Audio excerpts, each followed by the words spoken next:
And welcome to Impact 2024, our continuing conversation where we talk about all types of topics, current events, just issues that are popping up, everything that's on your mind.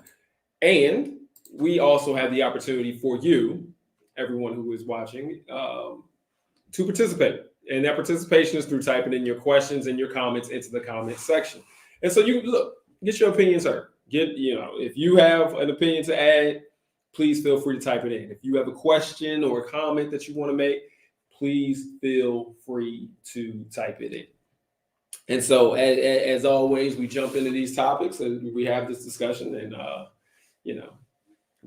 we see how it's going to go. All right. And as an announcement before we even get started, we have our website up. If you go to Imani CM, you can also see the Impact page as well. From time to time, we will now start to put just information out there, little things you can read and everything like that. Hopefully, so we'll hopefully get that started pretty soon. So feel free. Impact discussion doesn't stop here. It also transcends into the website. So feel free to go there. Our discussion tonight will be a little bit brief, but it'll be hopefully strong. We're talking about food. We've done this before. We're going to do it again. We're talking about food. It's the time of the year where we just had Ash Wednesday. And this is the time where people are starting to give up things for Lent.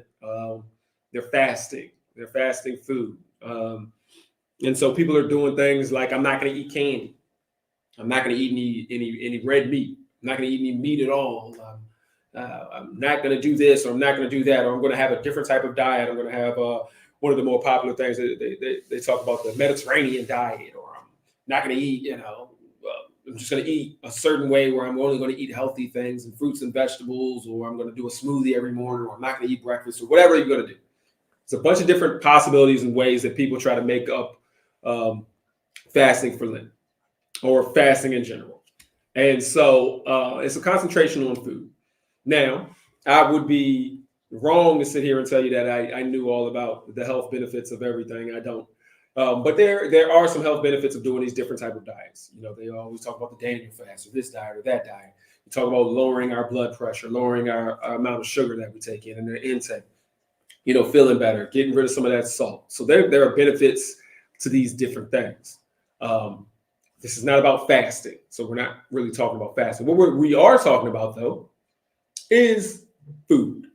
And we're talking about it from a religious stance or standpoint.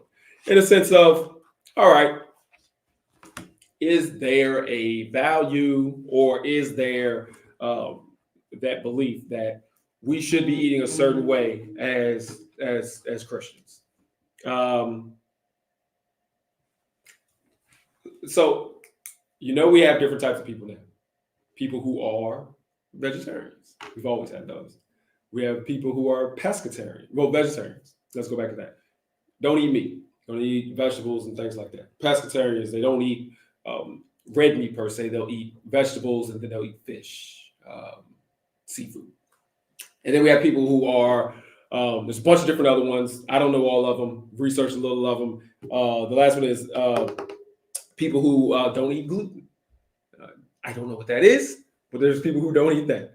And then, of course, you have you have your vegetarians, you have your people who are pescatarian, and you have your people who don't eat gluten. And then there's just many other types of variations of people who don't eat certain things.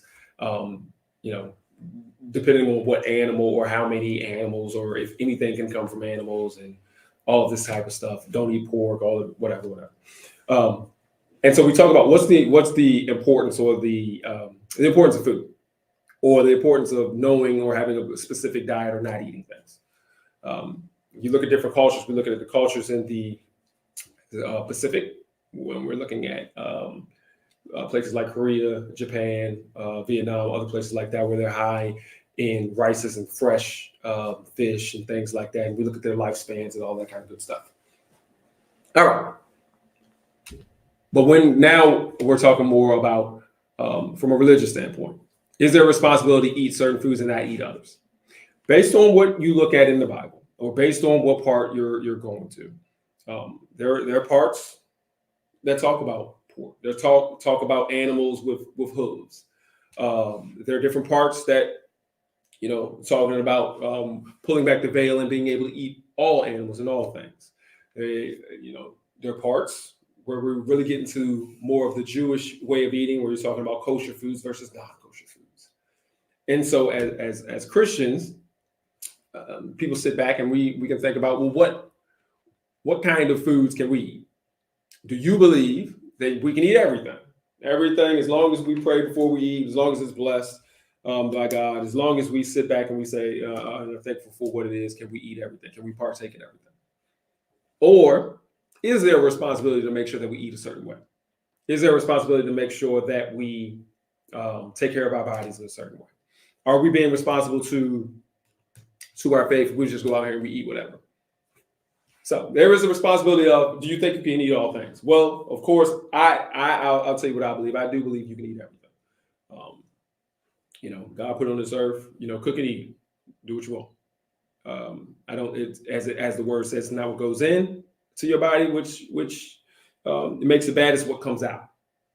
So you can bring whatever you want into your body, food wise, you should be fine. So if you want to eat pork, I think that's fine. If you don't want to eat pork, I think that's fine. But it's not what comes into your body that makes you, that can be bad or foul. It's what comes out. And so as long as what is coming out, you're not coming out with evilness, hate, spite, all that kind of stuff.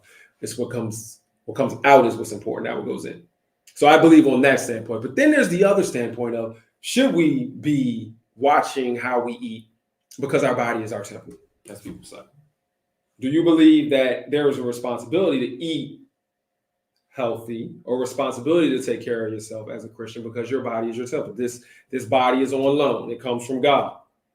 And so we shouldn't be out here just going crazy at fast food restaurants, just going nuts on any type of food. We talk about gluttony. Are we being gluttonous when we go out here and we're just eating like crazy? Is there a responsibility as a Christian to have a healthy lifestyle, a healthy way of eating, a healthy way of approaching food, a healthy way of thinking about food and different things there? Numerous thought processes. There are people who think, of course, we have different thoughts. There are people who think we shouldn't be eating pork. We shouldn't be eating swine because those are animals, or those are animals that they consider animals that are like bottom feeders, or like that eat their own stuff. So they say like lobsters, crustaceans, lobsters, and crabs. Then they say you shouldn't eat things like pigs. And then also, this is going to be a hard one for those of us who like Popeyes and other places like that, or Chick-fil-A, chicken, because chickens are nasty, and they, the way that they're raised, and they eat their own feces and things like that. So people say we shouldn't put those kind of animals into our body. Is there a responsibility to sit back and think about things like that? Like, oh, these are bad animals. These aren't good for our soul, good for our spirit, good for your body. Because when you sit back and look at them, a lot of these animals that I just named are actually pretty bad for you if you eat them certain ways. You frying up some chicken, that's not the greatest thing for us. As people all across the board, frying up some bacon, that's probably not the best thing for us as people as a whole. And so you sit back and you look at these animals that are very nasty with how they live. They're not really going out here. And so is that a kind of a way of, all right, we need to be making sure that we take care of ourselves.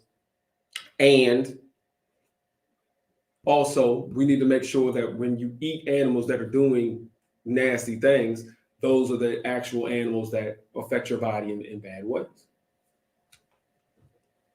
There are plenty of people who really get on board with this and believe those type of things, where you need to be looking at the animals that you eat. If you're going to eat animals, if you're going to eat them free range and all of this organic and blah, blah, blah, blah, blah, blah, blah, blah. Now, to counter that point, I would say, and we're going to talk about Black people now.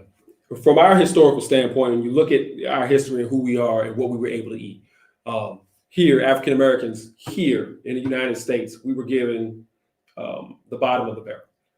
And I'm talking slavery, post-slavery, when we had neighborhoods where we in food deserts or in places where you weren't able to go to the grocery stores to get the best of the best. You didn't get the best cuts of meat, no matter how much you paid. You didn't get the freshest meat or the freshest vegetables, and you had to make do with whatever you had to make do.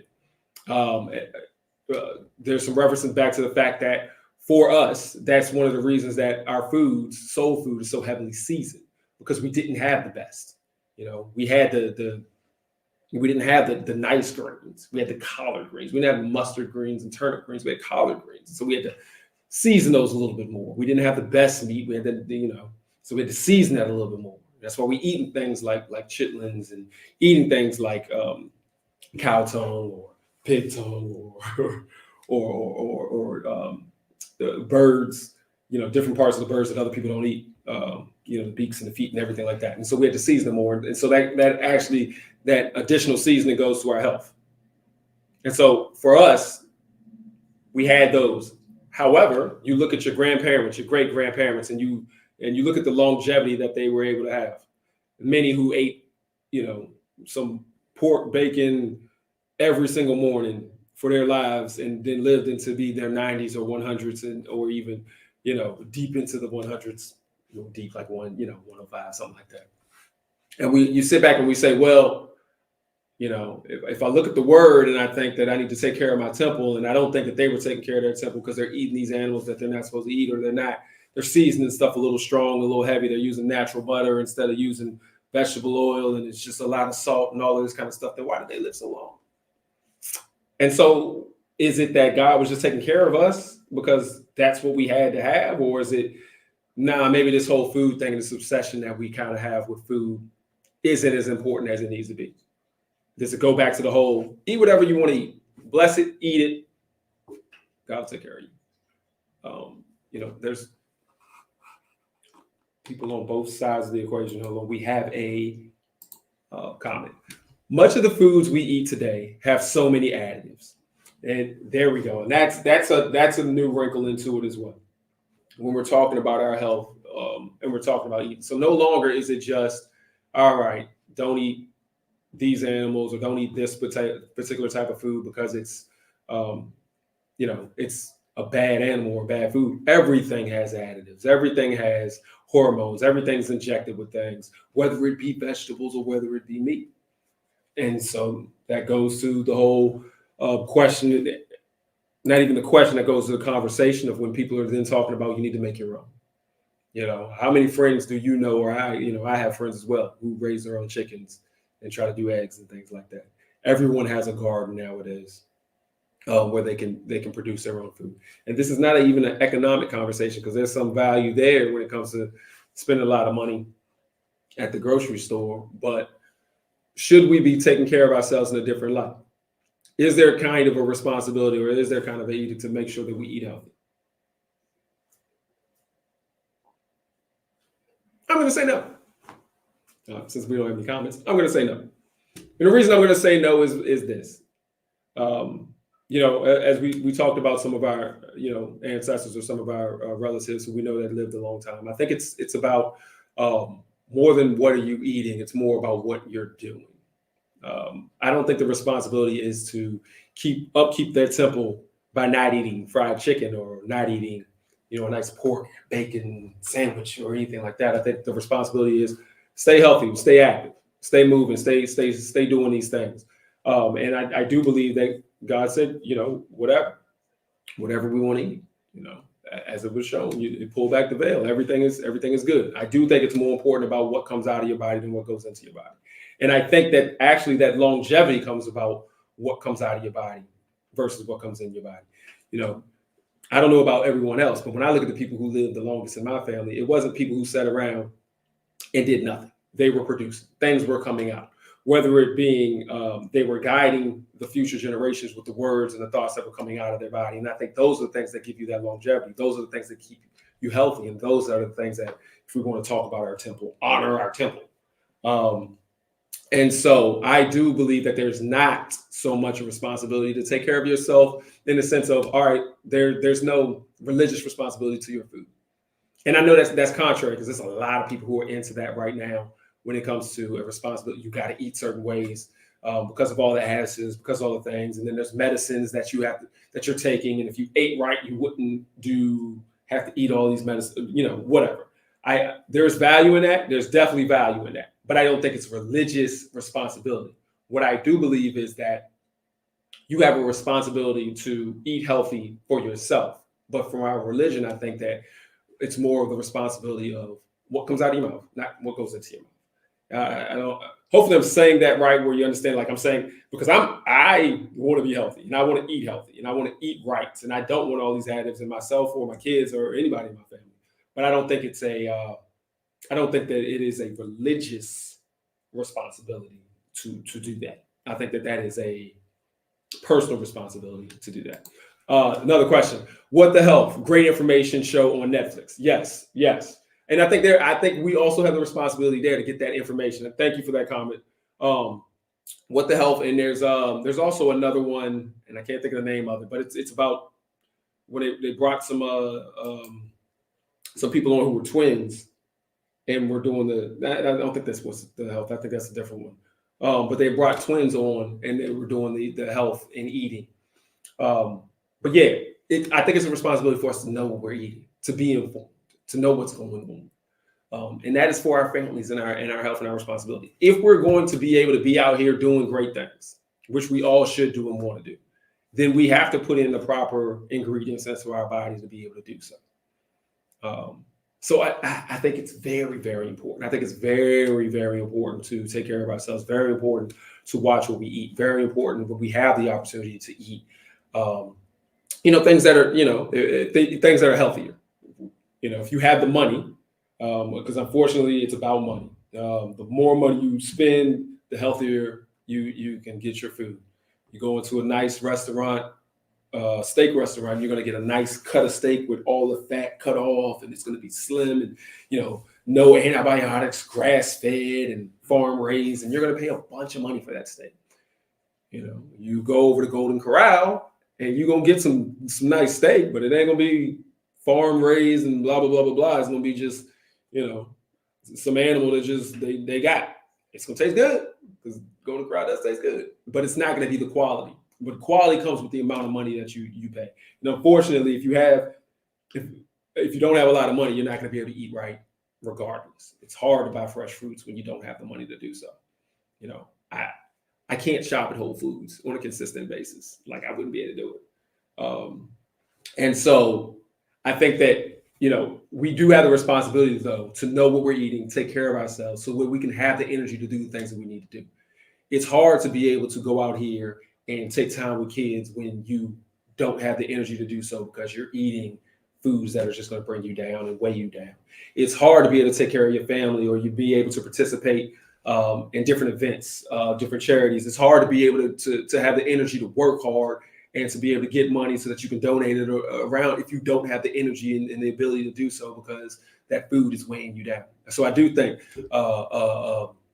making sure that we stay informed, watching some of these documentaries, making sure you understand and read some labels, see how much sodium you got and all of this kind of thing. Again, I don't think it's a religious responsibility. I don't think it's a religious responsibility, but I do think that it is a responsibility that we should have if we want to be able to do the best that we can. Another comment: Is breakfast the most important meal you should eat? That's important. That's important. A big discussion. Some people don't eat breakfast at all. I've heard that one. A bunch of people who don't eat it, and some people eat breakfast because it's the most important meal. It's heavy; it'll stay on you. I think that's more of a weight and energy issue. Like back in the day, you worked out on that farm.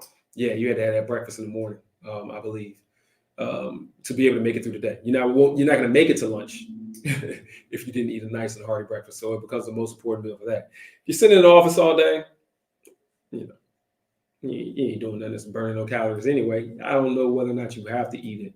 And so that's a good question to ponder over. I do think that's a lifestyle thing. And how much energy are you burning off? Or weight wise, it's something, how much are you going to burn? How much are you going to burn that determines whether or not it's the morning or if you need to pound carbo load, eat heavy in the morning and things such as that. So yeah, but that's it. And if anybody feels differently, again, because we talk, and I've had so many conversations with people, and we talk about the religious aspect of eating. Um, you know, that God, we was like, well, God wanted us, intended us not to eat animals. We're supposed to eat this, or we're only supposed to eat fish. We're supposed to do that. That conversation, again, as good as it is, I am not on the belief that there is a certain plan that we need to eat a certain way. But I do think each of us need to be responsible to our bodies, to make sure that we're eating in the way that allows us to be fruitful in our daily lives. And so, if eating certain foods is going to weigh you down, if eating certain foods are going to make you feel bad, and as you get informed and you see these foods that are, detrimental to us, we need to eliminate them, because our responsibility is to be able to do the things that we need to do. And our responsibility is to be able to have enough energy, enough knowledge, and enough whereabout, and enough just feeling good about ourselves that we can do the things that we need to do to help other people. And that's basically it. And I'll stop with this. There we go. This is it. Thank you. Twin study. You are what you eat. That's the one. The twin study. I think that's very important. Take a look at that, and you can kind of see how twins, identical twins. One is eating on this path and another eating on this path, and they show, you can even see it in their skin and how they react and how they feel and how they talk. You can see the differences between what you eat. And so I think it's important to watch things like that and to be informed. But I say this, most of us have flown before. And one of the things that they always say on the airplane is they talk about when the gas mask comes down. If you listen to them when they do their instructions at the beginning, they're like, here, the gas mask here, and blah, blah, blah, blah, blah. If the mask come down, you need to put the mask on yourself first. And then you need to put the mask on any children or elderly or anybody who's having any difficulty around you.